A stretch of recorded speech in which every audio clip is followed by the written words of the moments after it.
Mae, un rêve devenu une réalité. Botu nangai nini. Mokolo ya dimanche 26 juillet 2026 oyo. Bana pe basani na nzambe ya communauté chrétienne armée de puissants. Oye kumba makala les représentants légaux le révérend apôtre Étienne Mulumba Bakisilaye, l'apôtre de Jésus-Christ Basalaki. Mobange na activité topé spéciale culte communautaire. Oyo ezalaki culte ya liboso. Basala na ndako nzambe ya sika. Ezalaki dénommé seconde gloire. Babandaki na adoration pe louange oyo kumbamaki na chorale Mampinga oyo ekumbamaka na moyembi na nkolo Rabi Kasanda loyembo mabina ezwaki esika.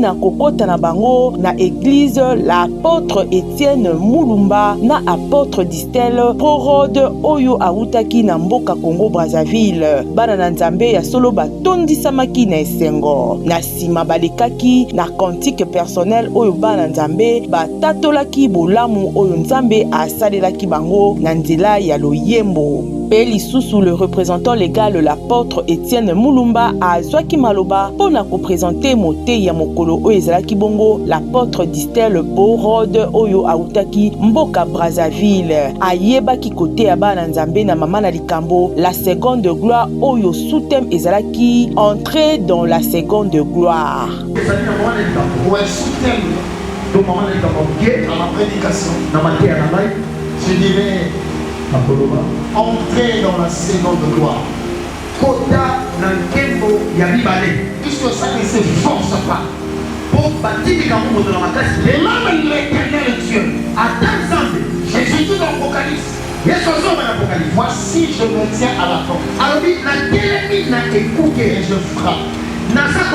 Si quelqu'un entend ma voix et ouvre la porte, et j'entrerai, je souperai avec lui et lui avec moi. Le Seigneur ne viole pas le confort du cœur des hommes. Yes. Si quelqu'un entend, il arrive que l'on endurcisse son cœur. Et comme un moment sous ton cœur, tu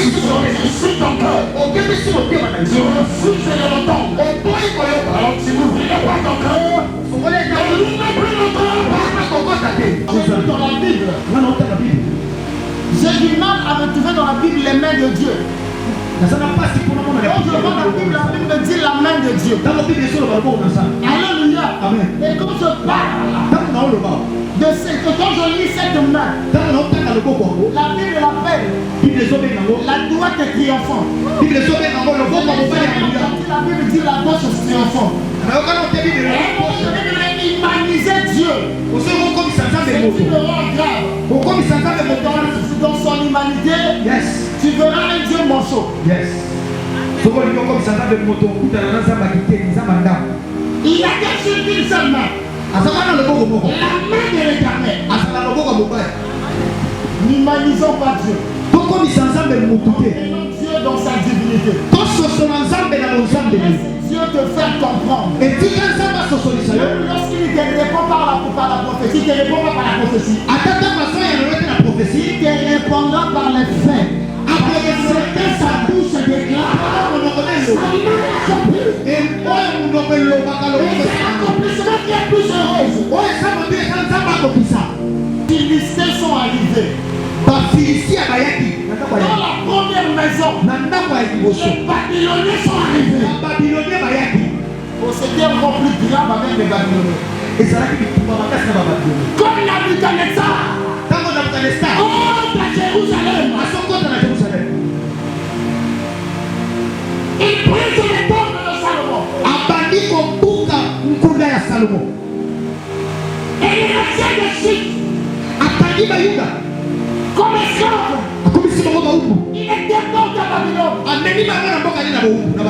Il les impose même la culture de Babylone. Pour la première fois.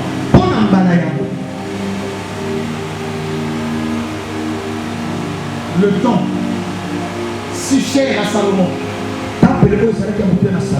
va être détruit par des païens. Mais arrête de te comparer aux hommes qui ont le mandat de te détruire. Si on n'avait pas détruit ton Seigneur, tu ne serais pas sauvé aujourd'hui. C'est ça le grand secret des chrétiens. La première maison, c'est la maison de l'imperfection. La première maison, c'est la maison de la loi et des traditions juives. Et dans cette maison, c'est comme la maison de David. Dans la maison de David, il y aura la guerre. Et dans la seconde maison, celle de Salomon, il n'y aura pas la guerre. Voilà pourquoi on l'a appelé Salomon.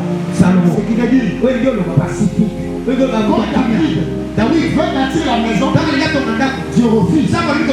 Il dit ça sera ton second. Après Salomon, en réalité, il n'y avait pas une troisième. Je suis en train de parler aux ailes. Il y a quelque chose qui apparaît comme choquant aussi. Il manifesta sa gloire et ses disciples crurent en lui. Il marchait avec ses disciples.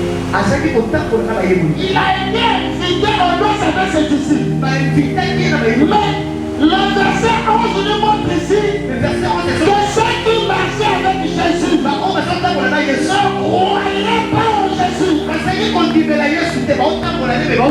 Pourquoi? Parce que jusqu'alors, il n'avait pas vu la différence entre la première maison qui ne donnait pas la paix et la seconde maison qui lui apportait la paix. Vraiment. Papa, si les hommes ne voient pas Dieu manifester en toi sa gloire, ils peuvent marcher avec toi des années. Ils ne croiront jamais en toi. Vraiment. La Bible me dit le cœur de l'homme est tortué et par-dessus. Les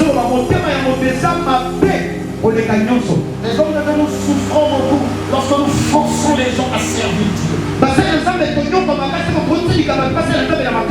Des fois nous souffrons des tensions. Nous sommes stressés. On a très mal au cœur.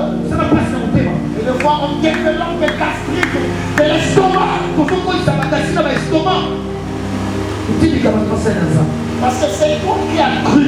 Parce que les disciples croyaient en toi. Il y a beaucoup de gens qui disent que je crois en Dieu sans savoir si Dieu croit en eux. Quand tu crois en Dieu, tu fais bien. Est-ce que Dieu croit en toi? Vraiment. Voilà pourquoi les pharisiens pouvaient parler, les sadducéens pouvaient parler, les scribes pouvaient parler, ils pouvaient lire toute la littérature de la Torah. Mais Jésus ne se fiait pas en eux parce qu'il ne croyait pas en eux. Il me dit Amen. C'est le temps pour nous d'amener Dieu à croire en nous. Parce que dans la première maison, tu peux croire en Dieu. C'est normal. Tu es sur le chemin de la foi. Et la croyance n'est pas la foi. Alléluia. Amen. Tu es sur le chemin. Tu vas prier. C'est une bonne chose. Le diable n'a pas peur de la prière. Il a peur de ce que pourrait contenir la prière. Alléluia. Alléluia. Alléluia. La Bible dit la prière du juste a une grande efficacité. Tu as beau prier, mais si l'iniquité se trouve en toi, cette prière dans ce monde ne t'amènera pas loin. Elle va te fatiguer. Et il arrivera un temps, tu viendras vers le pasteur. Ma vie de prière est tombée. Parce que tu n'avais pas compris que la vie de prière ne peut marcher qu'avec la vie de la parole. Mpe balekaki na losambo oyo bana nzambe bamikabaki motema na bango mobimba epai ya Nkolo mpe molimo mosantu emimonisamaki kati na bango. Na lisusu tolekaki na témoignage mpe louange oyo ekumbamaki na moyembi na Nkolo le frère Paul Bakenda.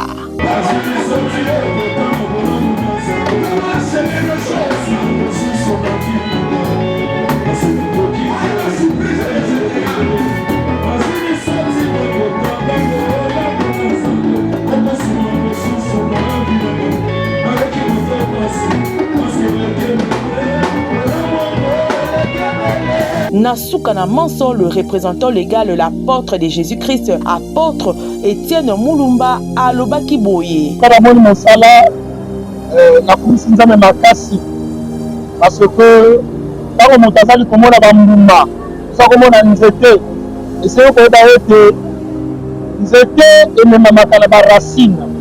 Donc nazali témoin ya baracine ya apôtre Étienne esika na braza azali kotimola azali kokreze moto azali komona mbuma kitoko na likolo te kasi ntango ngonga ebelemaki nzambe alobi na ye yaka na Kinshasa po misisa esi epikamaki na mabele nde esika tomoni sikoyo nzete ekoli bambuma ebandi komonana na miso ya bato kasi racine bato ebele baza komona yango te racine nde traverse ya désert oyo memi biso lelo na kati ya Kana epeyi pour le lait et le miel ngo eza monene